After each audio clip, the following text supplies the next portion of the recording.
So can everyone hear me loud and clear?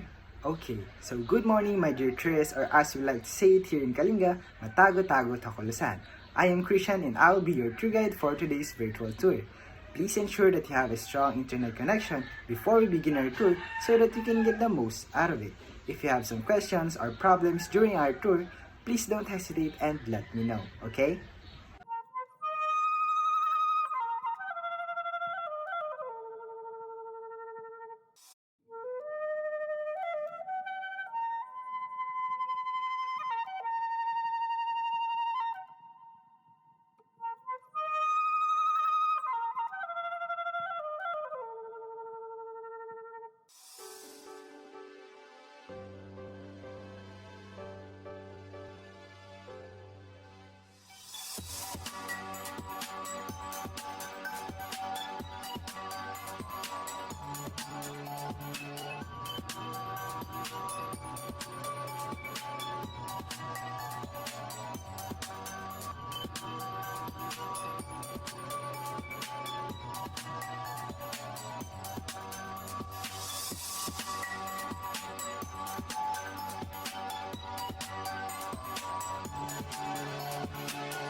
So before we go to our first destination, let me tell you a little bit about my province, Kalinga. So Kalinga is a landlocked province in the Philippines that is part of the Cordillera Administrative Region in the island of Luzon. It is bounded to the south by Mountain Province, to the west by Abra, to the east by Isabela, to the northeast by Cagayan, and to the north by Apayao. It is made up of one component city and 7 municipalities, all of which are governed by a single legislative district. Kalinga has a tropical rainforest climate prevailing. The best time to visit is from January to April and November, when temperatures are pleasant or warm and rainfall is light to moderate. So Kalinga is unquestionably a place where unique natural and cultural adventures await, a land of unfathomable beauty and bounty where the hidden wonders are echoed in its people's wonderful songs and dances, from its rich culture to its breathtaking views to its crystal clear rivers and dynamic waterfalls. It is truly a must-see destination for nature lovers and adventurers. So now that you've learned a little bit more about Kalinga, let's proceed to our first stop. Iloba Resort and Adventure Park is a recreational ground located in Barangay Ilab Nambaran, Tabuk City.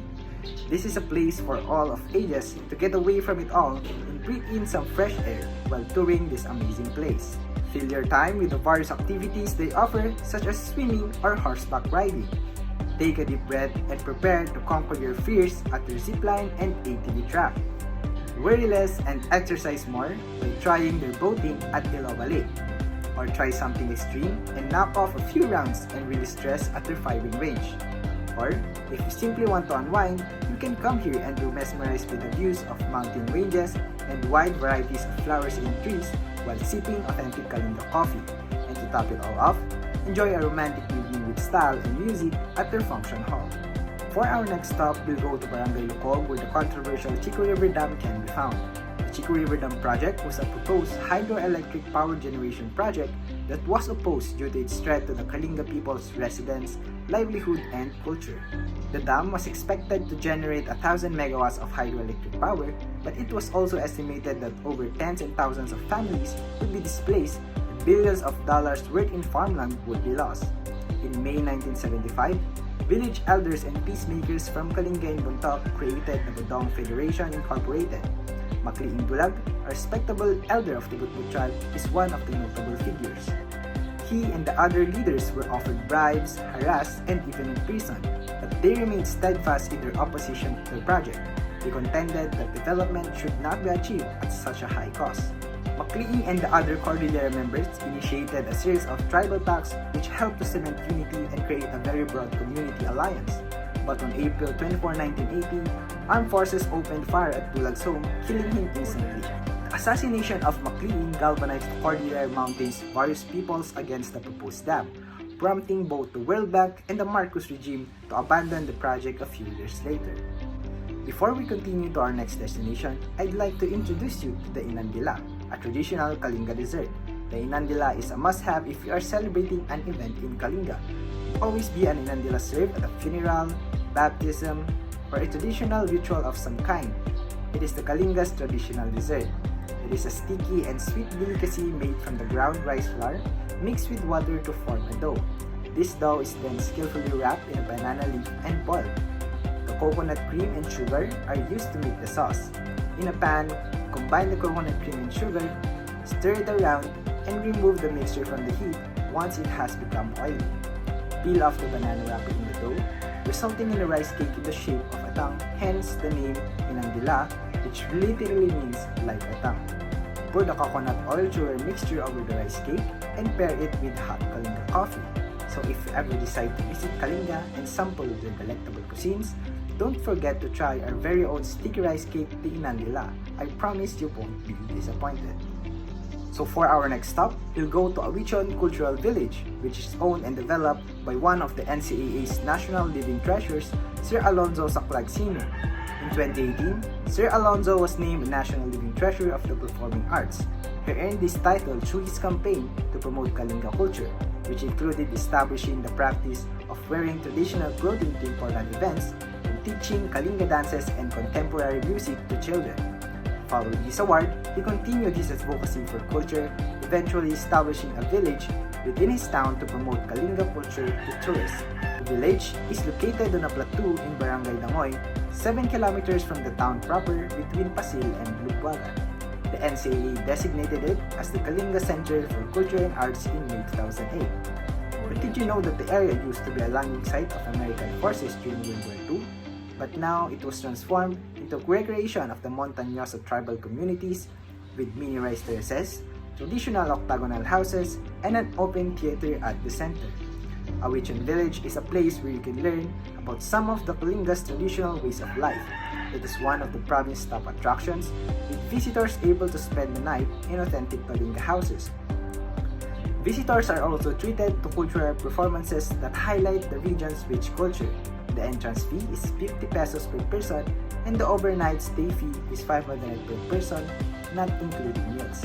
So our next stop will be at the Talamon View Deck. Because of its breathtaking views, it is one of the most popular provincial tourism parks in Kalinga. And although it is a private property, it is open to the public for a fee of 10 pesos per person.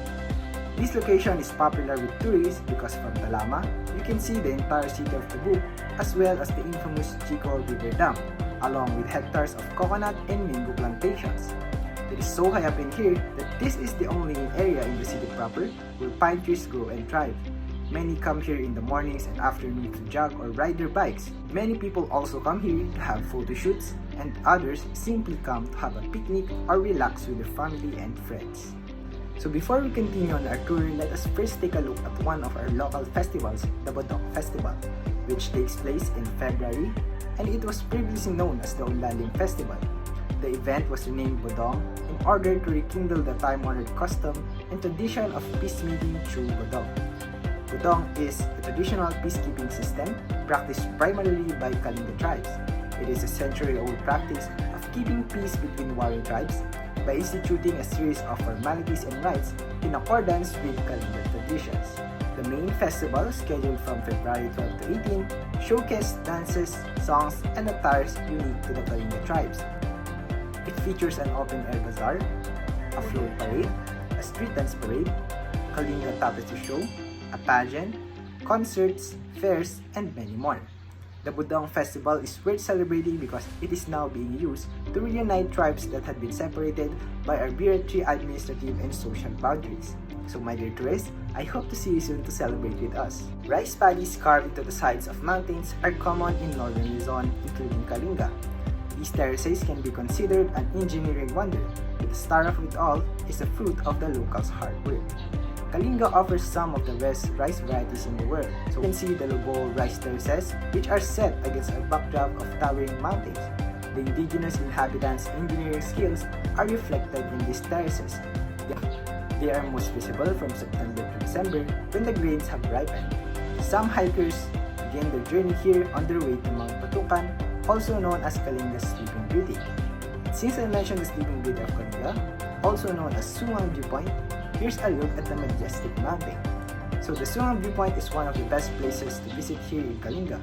Tanudan, Lubwagan, and Tabuk Mountain are among the mountains that surround the area and provide a spectacular and majestic view. It is for this reason that tourists flock to this location. The mountain has a lot of names such as Mount Patukan, Matinoy, and Dinayaw.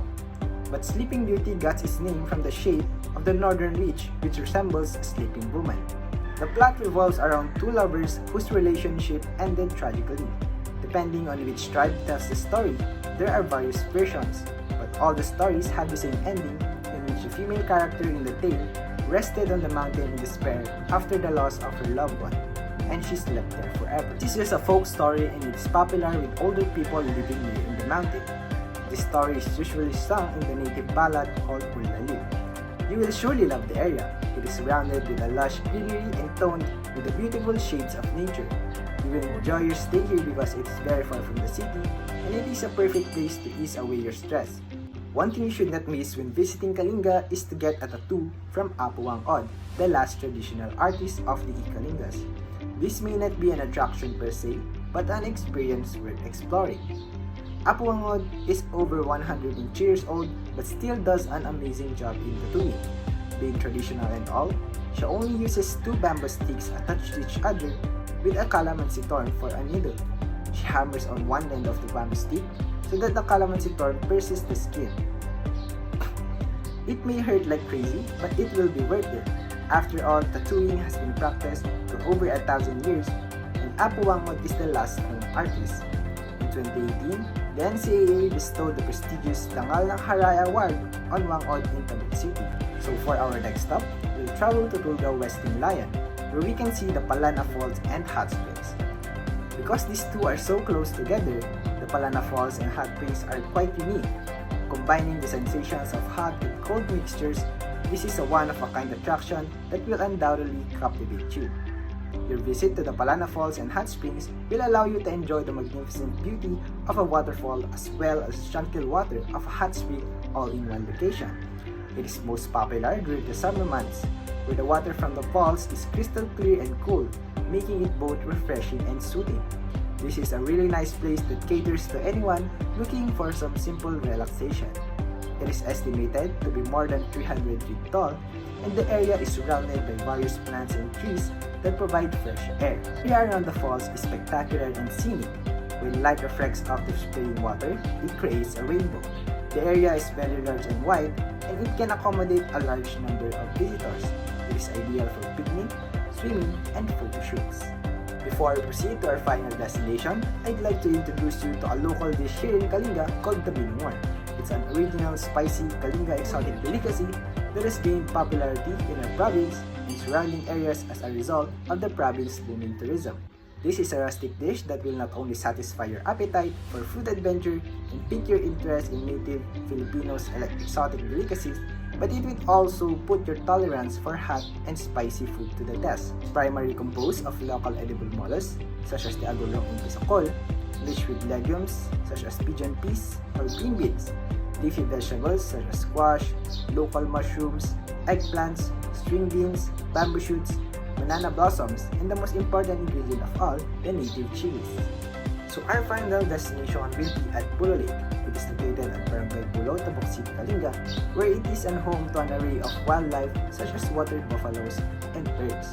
The beautiful rolling hills and Lake Pulo is an ideal setting for outdoor recreations such as sunrise and sunset watching, bird watching, picnic, camping, photo shoots, and driving off-road vehicles. There is a 20 pesos entrance fee per person where you can roam free around the place, and the only rules are to be responsible tourists and to be mindful of your trash. Have you enjoyed our virtual tour of Kalinga's various attractions today, my dear Trace? I can tell you did because your smiles are so wide right now, and I'm sure you wanted more, right? Yes, but unfortunately, this marks the end of our virtual tour, and I hope you learned a lot about the various attractions we saw today. I'd like to take this opportunity to express my gratitude for your cooperation and for selecting me as your virtual tour guide for today. I will put my evaluation link below as I value your feedback and suggestions for improving my services. I'm looking forward to our next virtual tour because there are still so many attractions and activities to discover, not just here in Kalinga, but in the whole region of Car. Once again, Thank you very much, my dear tourists. Till our next virtual tour, and God bless.